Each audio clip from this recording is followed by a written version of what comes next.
From the Detroit Free Press, in the heart of the Motor City, it's Friday, March 13th. Here are today's top stories, presented by Bush's Fresh Food Market. Calling all foodies, Bush's is hiring. Are you passionate about food, looking for growth, development, and excellent wages? Come grow with Bush's and apply online at bushes.com/join our team. That's Bush's, BUSCHS.com/join our team. I'm David Jesse, the higher education reporter for the Detroit Free Press. Michigan Governor Gretchen Whitmer orders all schools in the state to close at the end of the week. She says they can't reopen until April 5th. The order applies to traditional public, charter, private, and boarding schools. The announcement was made after 11 p.m. Thursday. It came as Michigan announced it now has 12 positive tests for coronavirus. Whitmer says the move was made out of an abundance of caution. She says the state knows lots of students get 2 meals a day from school and would work to make sure those kids still get food. Michigan joins Ohio and Maryland, which made similar moves. The 3 weeks students will be off aligns with many school districts' spring breaks. That means only 2 weeks of class will be missed. There's no information on whether the school year will be extended. From the Detroit Free Press, I'm Darcy Moran. Detroit's homeless were greeted by security armed with a thermometer to use if needed at least one shelter this week. Chad Audie, the president of Detroit Rescue Mission Ministries, which runs the shelter on 3rd Street, says he isn't sleeping much since the novel coronavirus came to Michigan. They've got the thermometer at the ready, are prepared to divert clients to the hospital, and have increased cleanings and screenings at the shelter. Still, shared spaces could be a big problem for an especially vulnerable community, experts say. About 2,200 people were chronically homeless in Detroit in 2018. Many members of the homeless community have other health conditions. And in addition, 33% in 2018 were seniors, found particularly vulnerable to COVID-19. Audie says they're preparing for the worst and preparing a 120-room facility should isolation become necessary. All what it takes is 1 or 2 people to be infected in our facility, and I can tell you probably a big number in Detroit will be affected because our people roam around and they go to different places, and our staff will be infected. So that's why we're doing everything we can to make sure that hopefully nothing will happen in our site. Learn more at freep.com. For the Detroit Free Press, I'm restaurant critic Mark Kurlianchik. As you likely know by now, coronavirus is here in Michigan, with 2 confirmed cases announced Tuesday night.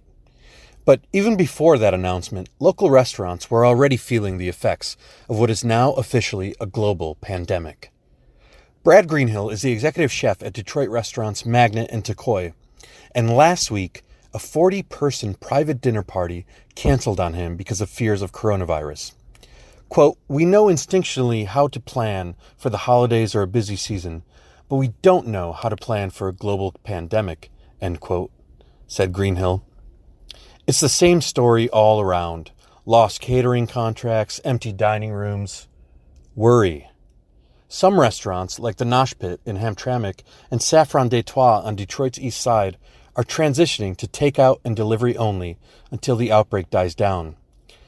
But whatever happens, restaurants are expected to be hit hard, especially as many of the lucrative events that prop up their bottom lines are canceled.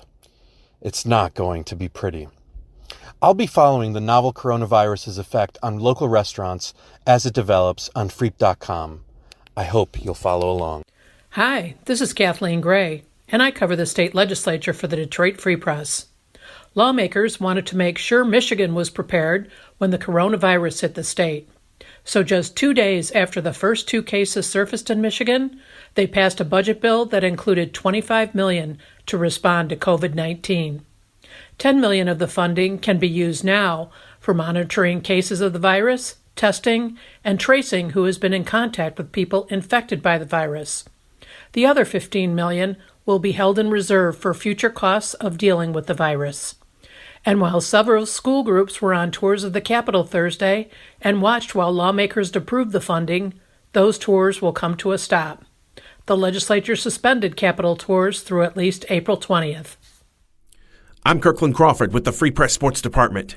Thursday was an unprecedented day in sports as the world deals with the coronavirus. The Big Ten tournament was canceled just minutes before Michigan was to play. And then the NCAA tournament was called off. It's the first time there will be no Madness in March since the 1930s. There will be no NCAA sports for the rest of the school year, including the Frozen Four at Little Caesars Arena. The NHL and Major League Baseball followed the NBA's lead by suspending play. The Red Wings have 11 games left in this season, but who knows when those games will happen. Baseball's opening day was scheduled for March 26th, but that has been pushed back at least 2 weeks. The Tigers will remain in Lakeland, Florida for the time being. The Pistons have asked their players and those who travel with the team to self-isolate, mostly because they played the Utah Jazz on Saturday in Detroit. That team has now 2 players who have since tested positive for the coronavirus. For more stories from the Detroit Free Press, be sure to check out freep.com. That's FREEP.com. And sign up for the Daily Briefing newsletter. See you on Monday.